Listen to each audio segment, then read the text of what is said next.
মসজিদে ঢুকতে গেলে লজ্জা, আমি নামাজ না পড়লে লজ্জা।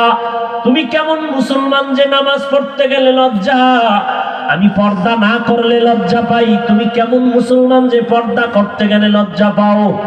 একই আল্লাহর বান্দা, একই নবীর উম্মত, এক কোরআন, এক হাদিস, এক কাবা, এক কালেমা, এক ধর্ম, এরপরেও টুপির বয়ান দেওয়া লাগে আলাদা।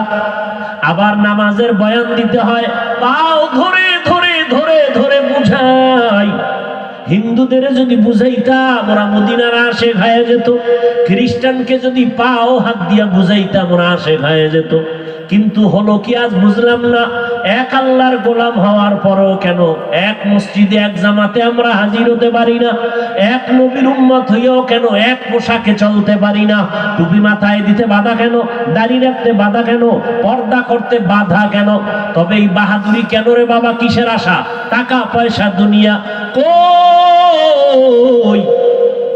টাকাওয়ালার টাকা আছে, টাকাওয়ালা মরে গেছে।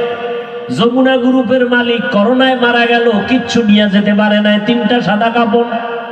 করোনায় পড়িয়া কোটি কোটি টাকা দিতে চাইলো ডাক্তারকে সিঙ্গাপুরে নেওয়ার জন্য, আমার প্রাণটা ভিক্ষা দাও।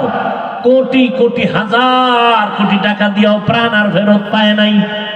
ও যুবক, তার মানে আমি এটা বুঝাতে চাই না এলাকার সব যুবকেরা আমাদের মতো হুজুর হয়ে পাগড়ি লাগাও, তা বলতে চাই না।